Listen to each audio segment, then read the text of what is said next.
Oke guys, kita jumpa lagi di acara Ngabol. Ngaco Bola. Kali ini bersama saya Septian dan rekan saya Agni Jawir. Kita akan membahas tentang preview hasil pertandingan Liga Inggris pekan kelima tadi malam.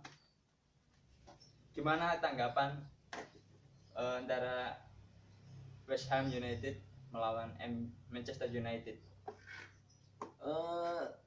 Kali ini pertandingannya banyak penuh drama.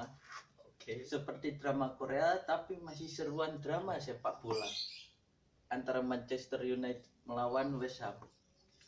Yang pertama, dramanya drama wasitnya. Wasit. Iya, Kenapa wasit? Cristiano Ronaldo 2 kali dilanggar di kotak penalti, tetapi wasit tidak ngecek terlebih dahulu VAR. Terus yang kedua yaitu ketika Luke Shaw berada di kotak penalti, pertahanan MU sendiri Ya. tidak sengaja mengenai tangan Luke Shaw, akhirnya berbuah penalti dan wasit ngecek VAR, mau mengecek VAR. Ya. Makanya dikenai penalti, kemudian hasil penaltinya gagal dieksekusi oleh Noble. Noble. Iya. Nah, antara dari segi kualitas pemain juga cukup bagus ya, antara kalau menurut aku sih komposisi pemain dari MU juga jauh lah dari West Ham United. Tapi West Ham ini cukup bagus untuk main di kandangnya sendiri. Nah, dari komposisi pemain dari MU kemarin, menurut Mas Agni gimana ya tanggapannya? 4-2-3-1 ya. Ya, Kembali Fred jadi andalan Iya. sekarang. Iya. Lord Fred. kesayangan Ole Gunnar Solskjaer. Dari komposisi formasi masih tetap menggunakan 4-2-3-1. Dari kiper masih dipercaya De Gea sebagai kipernya. Ini De Gea ini sendiri kemarin malam sangat OP, terlalu on fire. On fire. OP. Bukan OP ya. OP. Ya, dramanya pada menit perpanjangan waktu di 3 menit itu berhasil menepis penaltinya Noble dan melakukan save yang menurut saya sangat krusial. Yang dari back kiri Luke Shaw seperti biasa berani menusuk jantung pertahanan, melakukan crossing. Yang kedua Harry Maguire ini kapten MU sendiri banyak melakukan kesalahan, dari salah umpan, terlalu banyak kecerobohan yang dilakukan Maguire sendiri. Yang ketiga ditemani back itu Varane ya, seperti biasa. Varane ini sangat menguntungkan bagi United. Kenapa? Soalnya selalu membackup Maguire itu sendiri. Ketika Maguire melakukan kesalahan, di backup sama Varane. Yang back kanan ada AWB ini seperti biasa defense-nya sangat oke, akan tetapi tidak bisa melakukan crossing, bukan tidak bisa, tidak berani lah, kurang menyerang, tidak oke lah, seperti biasa. Kebiasaan AWB kan itu kelemahannya. Nah ini back gelandang bertahannya ini, gelandang tengahnya ini gimana? Fred sama siapa kemarin? Fred sama McTominay. McTominay. Iya. Kalau nggak dipasang, Pogba dipasang di LWF. sayap kiri. Nggak jadi starter maksudnya. Oh, starter. Pogba starter. Seperti biasa Fred, namanya juga anak kesayangan Ole, ya kan? Meskipun banyak melakukan kesalahan, banyak sekali, tetapi ya tetaplah keunggulan Fred ya hanya jelajah seluruh lapangan itu kan. Fred itu bagus, staminanya kuat, akan tetapi ya gitu, banyak kekurangannya daripada kelebihannya. Banyak kekurangannya Iya. daripada kelebihannya. Ingat tuh Fred. Nah dari depan, lini depan McTominay. Oh ya, McTominay ini juga masih kurang dari kreativitasnya sangat kurang lah. Tidak seperti namanya Matic, ketika dimasukkan menit-menit akhir kan langsung berkontribusi. Golnya Lingard ada kontribusi Matic di situ. Bruno saya pikir umpan-umpannya belum terlalu terlalu kencang kalau umpan. Tidak terukur lah. Tapi cuman satu yang ukur. Iya. Dari Bruno ya. Iya, Ronaldo itu yang terukur. Selebihnya kekencangan. Kalau Pogba cuman ya melakukan umpan-umpan tapi terlalu banyak giring di laga ini. Cristiano Ronaldo juga sama, banyak membuang-buang kesalahan, juga tidak mau oper ke Greenwood ketika ada peluang di depan itu. Seharusnya kan Greenwood kosong, diumpan. Nah ini nggak, malah di shooting sendiri, gagal. Iya. Nah untuk bicara lini depannya sendiri, apakah MU sekarang ini apa ya, ngincernya itu Ronaldo terus sekarang? Kan dalam 4 pertandingan terakhir, 2 pertandingan terakhir waktu Ronaldo masuk ke MU ya, starter, itu Ronaldo yang golin terus. 3 pertandingan, 3 match. Iya. Semuanya Ronaldo yang masuk. Squad MU ya masalah finishing yang paling bagus ya Ronaldo, Cavani. Sedangkan Cavani, Rashford. Tapi kan dua-duanya itu cedera. Oh, cedera.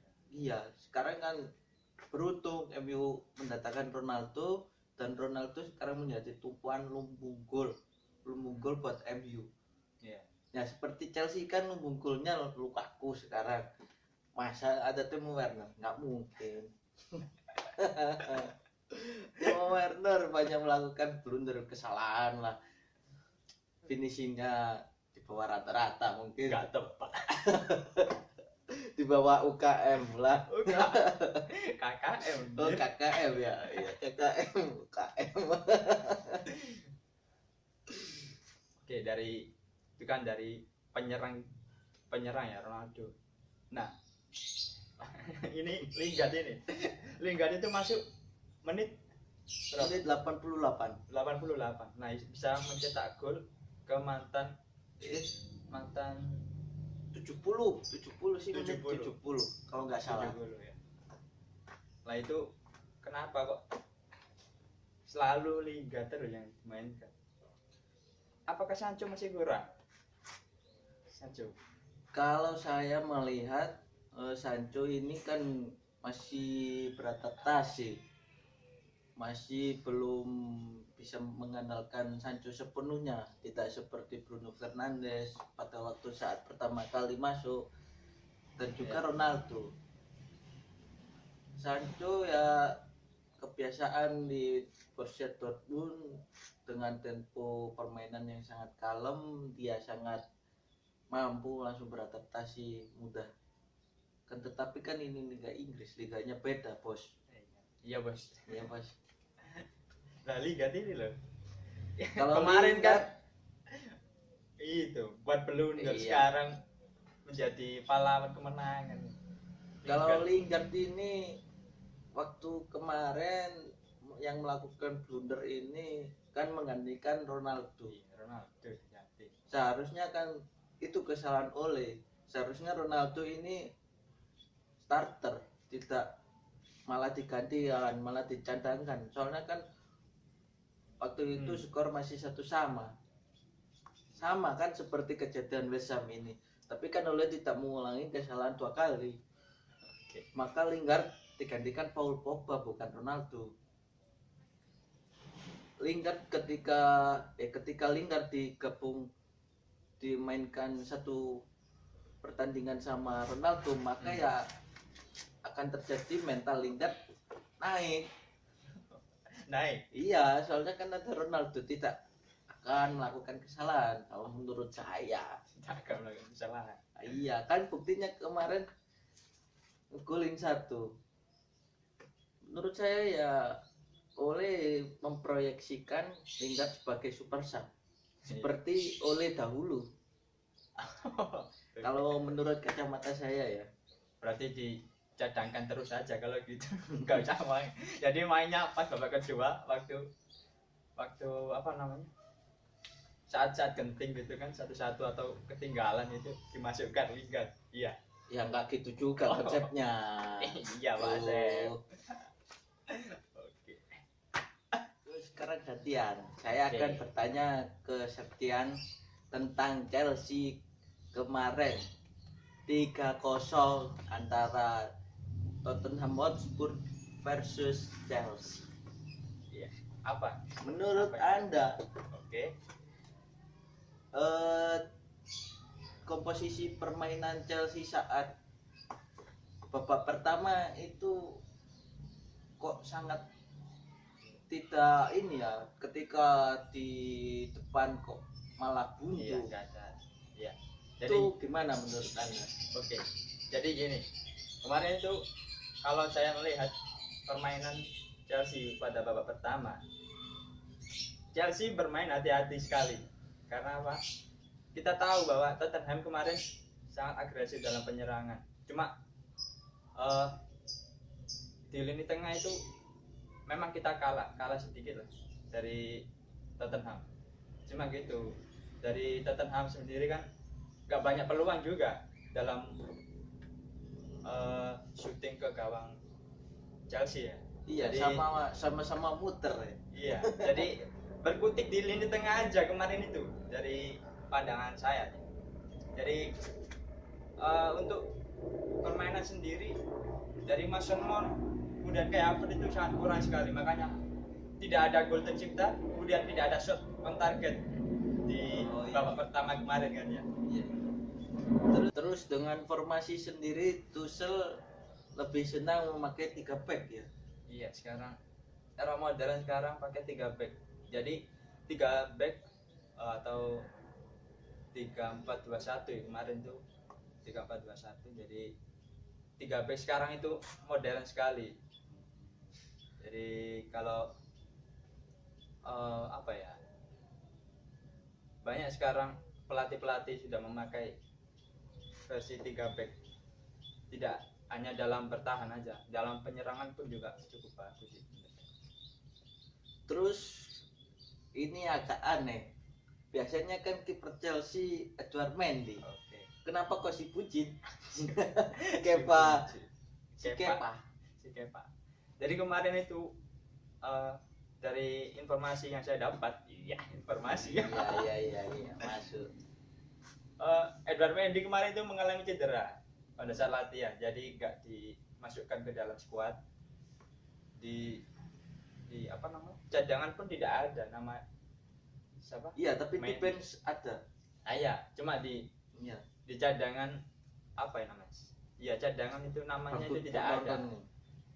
Jadi waktu itu pada saat latihan itu mengalami cedera.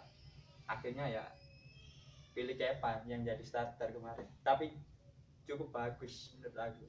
Clean sheet juga. Kepa ya. Kepa. Hadirnya Edouard Mendy membuat Kepa menjadi terpacu untuk berkembang ya. Untuk apa ya, memberikan untuk motivasi lah buat Kepa. Jadi kan soalnya kan sudah tersingkir nih dari skuad utama dari Chelsea. Jadi dia ini ingin memotivasi dirinya untuk lebih baik lagi. Terus tumben Lukaku tidak memasukkan mencetak, mencetak gol. Nggak tahu ya kenapa kok nggak bisa mencetak gol. Harusnya bisa mencetak gol karena pada babak kedua kemarin itu lini pertahanan dari Tottenham itu waduh kocar-kacir sekali. Kocar-kacir sekali. Dibuat oleh Lukaku ya. Dibuat oleh bukan Lukaku aja, semua pemain itu. Apalagi pada saat itu kan Kante masuk babak kedua. Nah, masuknya Kante ini membuat warna tersendiri dari permainan Chelsea. Oke. Dari permainan Chelsea ini. Sehingga lini tengah dari Chelsea ini hidup sekali. Kemudian wing antara Marcos Alonso sama Azpilicueta ini berani maju ke depan, apa ya, menusuk jantung pertahanan Tottenham untuk memberikan umpan silangnya ke Romelu Lukaku. Tapi ya yang ngegol kan malah Thiago Silva, Rudiger sama Kante juga. Dua back satu gelandang. Oke. Nanti kita saksikan ya Chelsea versus Manchester United. Iya, kalau nanti ada big match Chelsea melawan MU. Giveaway. Kalian dukung mana, guys? Oke, kali ini di pertandingan selanjutnya yaitu antara Manchester City melawan Southampton. Ini berakhir imbang kacamata, guys. 0-0. Waduh. Padahal sebelum melawan Southampton sendiri 2 hari sebelumnya itu Pep Guardiola ingin para supporter itu datang langsung ke stadion untuk memberikan dukungan. Alhasil ya nggak semua penuh ya. Jadi gimana ya? Menurut Anda, tanggapan dari Anda ini tentang Manchester City sekarang? Apakah sudah apa namanya? Tidak memperebutkan gelar juara Inggris ini? Kalau menurut saya City ya kekurangan finishing. Seorang finishing penyerang tengah, striker yang handal. Nggak kayak kemarin kan musim kemarin kan Sergio Aguero City yang punya tuh. Malah disuruh pergi, gak diperpanjang kontrak kan sama Pep Guardiola. Malah Guardiola lebih nyaman memakai false nine. Iya, tanpa striker murni kan. Ya itu makanya kesulitan lah. Tapi biasanya kan Guardiola kan memang sering pakai tipikal formasi seperti itu, false nine. Iya kan, tapi sangat dibutuhkan striker murni untuk menjebol kawan lawan, untuk menjebol yang lawannya sering parkir bus seperti Southampton. Southampton sendiri kan laga keempat kalau nggak salah, laga keempat atau ketiga itu yang waktu melawan Manchester United juga imbang 1-1. Southampton mempunyai track record sangat bagus melawan tim-tim Big Six atau Big Five ya. Arsenal masih ikut? Nggak tahu. Nggak ada. 10 besar nggak ada. Iya. Terus sangat mengincar imbang kayaknya. Iya. Kalau melawan tim-tim besar. Bukan Southampton saja, bahkan semua tim papan bawah juga sama, minimal imbang. Iya, minimal imbang. Nah, terus kayak apa ya? Jack Grealish kemarin ya kurang on fire kayak. Underperform. 100 juta ya. 100 juta pound sterling. Itu gimana itu? Ya apakah perlu Manchester City punya penyerang baru untuk Januari ke depan ini transfer? Perlu lah, City perlu merekrut seorang Lord Bradway. Skill di atas rata-rata, kemampuan layaknya manusia. Lionel Messi, fisiknya seperti Cristiano Ronaldo. Oh, waduh.